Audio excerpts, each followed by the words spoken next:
about making the album. I understand whilst you were filming the album, you wanted it to be unabashedly accessible.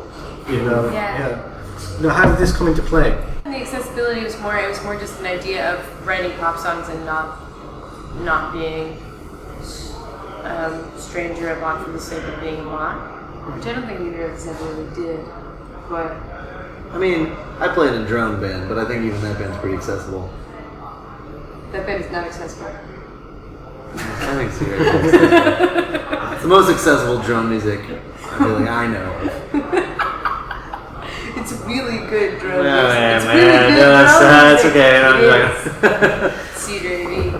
But how do you feel your creative partnership has evolved since the album itself? There've been so many kind words for your hard work and graft, and it must be very fulfilling for you guys. Oh, it's awesome, and we get to do stuff like this. We get to talk to you guys and hang out. It's and we're also across the ocean. Yeah, how we made a record in my bedroom, and now we get to hang out here, and it's just, I don't know, it's totally mind-blowing.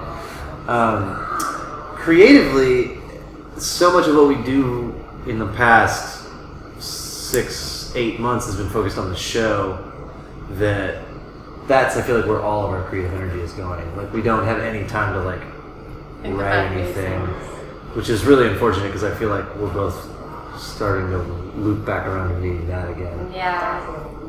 It'll happen eventually. Soon. Quite soon. Hopefully soon. After we recover and after I finish playing Zelda Skyward Sword.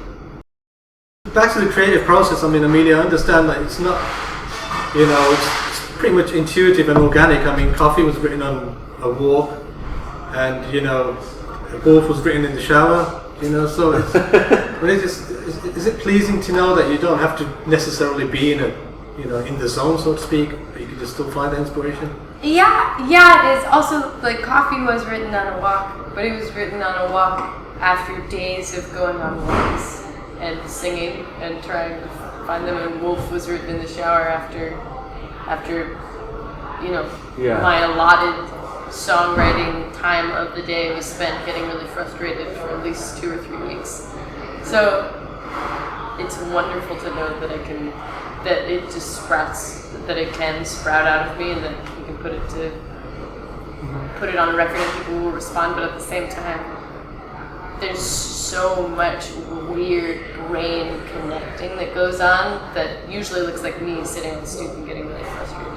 Yeah, when I'm writing songs. What's that? Is it Leonard Cohen who said that thing about how inspiration is for amateurs, and like the people who this is their job, that you just got to sit down and punch the clock and do it. And to me, what I think we both took out of that a lot was the idea of not waiting for inspiration to strike you, and instead putting yourself in a place where you could harness it if it came.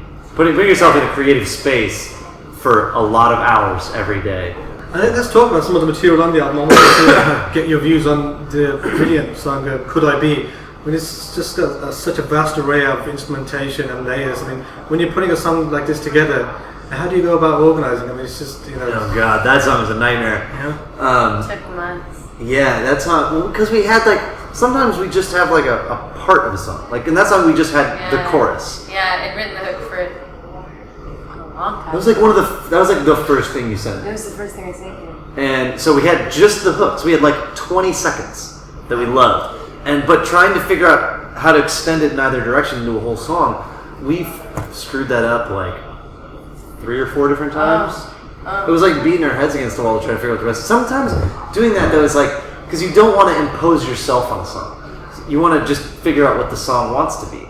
So that can sometimes feel like wandering around in a dark room, kind of, and then you kind of eventually bump into this. It's that's where the table goes. Okay, and then you hit the wall and you fall and you find a light switch. And so it's sometimes you're wandering around bumping into shit and screwing it up a bunch of times. And that was how that song worked. But that song was that was a long journey to that song. And I wanted to ask you about another song, a standout song that's been applauded, Dreamy Bruises. Tell us about Dreamy Bruises. Tell us more about the origins of the song. I mean, the video is striking and dazzling. And isn't that I feel so lucky to have that video. I'm so hyped on that video. Our friends from Milwaukee Bob Purvis and Tim Gable made it, and I'm just like in love with it right now. That kind of came out of your idea for the secret boys dance party, right? For most of the record, I was writing these songs about a secret dance party that was all boys that girls weren't allowed to go to. So it's kind of like the boys' clubhouse, but for slightly older boys, possibly a little homoerotic.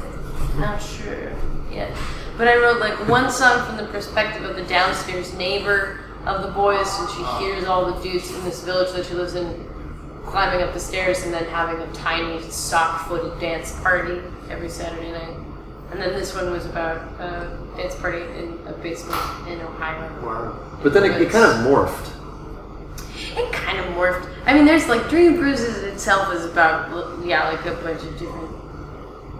I kind of cut and pasted a bunch of different ideas into it. Amelia, let's talk about your vocals. I mean, your melodies are intricate, and you have this, you're very much a rhythmic singer. I mean, and there's very much rhythmic emphasis placed. And do you feel that gives you a wider scope to work with when you're kind of formulating material with your vocals? Oh, yeah, definitely. But also, I mean, that's kind of a circular idea because I write in the air. So I don't write with instruments, which means that it leads to me both being very percussive when I'm writing and also just like kind of going off into the ether because I can't, because there are no chords that I'm actually adhering to. Yeah, sometimes I have to bump her things around to make them fit over the time signature of the song. Or I need to, like, I write a whole bit and then I come to make it, I'm like, I wrote this like paragraph. And then we figure out like how to how to like fit it over something. It's a lot like making collages. Tell us about the live structure. I mean, I understand it's very rigid, and when you're performing live, you like to break it down, and with the drum parts, the bass lines, with Amelia's voice. I mean, after a different kind of show every night, is that kind of like, is it refreshing for you to kind of make it reimagine it, the live material? Yeah, I mean, I think that there's a couple of things we tried to do with the live show, but the biggest one was just I always hate it when I go to something and I feel like I'm just watching karaoke, or I feel like I'm watching somebody kind of pretend to push buttons, or you know what I mean? I just think there's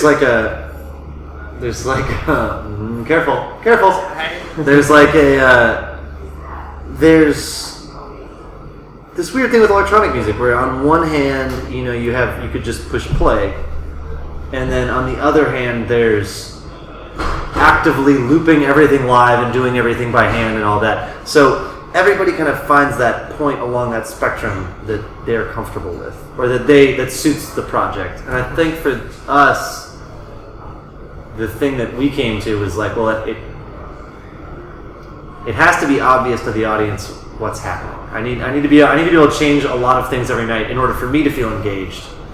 Because I'm not a guy who can just push play. I'm way too ADD for that. Amelia, tell us about unwinding outside of music. I understand you like to make dumplings and ramen from scratch. Yeah, I do. Yeah. Perfect way for you to kind of unwind when you're not crafting music and not on tour. Oh, it's really nice. Because then usually what happens is when you're on tour, you get completely addicted to the feeling of progress. Because you have a schedule for your day.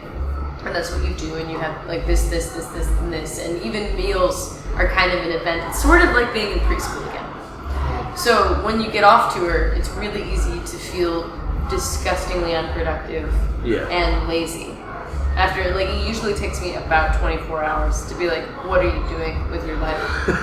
That's Why totally are you, you are so lazy and you're not doing anything. Post-tour blues. So it helps making really elaborate food.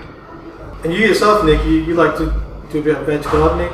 I do, yeah. What's the problem with being out right now, though, is that I've missed the whole vegetable season. Yeah, also I haven't cooked in I think I make sandwiches when I'm at home, but even when I haven't cooked in we're about to throw down, though. Yeah.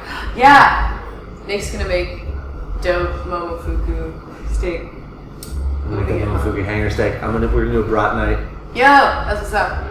Elaborate and long meal. I love barbecuing. I love grilling sausages. Yeah, that's a huge. Because it's also it's stew season. It is stew season. You know what it also is, even though this is not, you're not gonna fucking dig this, is it's chili season. It's chili season. I don't like chili. Let's talk about the video gaming aspect. Moving on swiftly from the food. I mean, I understand you guys, have quite a penchant for video games, and Broken Age and Monument Valley are just two of the games you've been recently playing. Yeah. I mean, you've done your research. You know our fucking gaming habits. This is dope. Thank you. I mean, like, have you kind of dabbled with the idea of kind of venturing into perhaps doing a soundtrack for a video game? Oh, we'd love to. Yeah, we haven't found the right thing yet. No. I mean, you like the game Braid, and that was a game that you in particular. Love. I mean, the soundtrack goes backwards. Oh my god! If you've played it, it's a beautiful game. I love that game. Yeah, such a simple soundtrack, but the writing in that game is really silly, but I love it. so emo and so good. So emo. But yeah, that's. I think that something like that is the thing I'm most attracted to. Like, I love the idea of doing a video game soundtrack because you'd have to solve all these logistical problems. Like it'd be this huge thing of like, how do I make this music work with the nature and themes of the game itself? I mean, that would be the whole fun part. Like how, it has to be this thing until the person walks through this tunnel, and then it's got to turn into this. Like those things to me, it's like the ultimate DJ gig. Like it's crazy. And I'd imagine like if we were to do the soundtrack, I'd also want to do the Foley too. Oh, totally. Because then we could. All the sounds. And stuff? Because so much of those track changes are triggered by Foley sounds, like in Swords and Sorcery, where they all fit in with the key of the song. Yeah, totally. And also so when you hit the grass, it goes like you hit the grass and you go crunch, crunch, crunch, and then a different. Mm-hmm.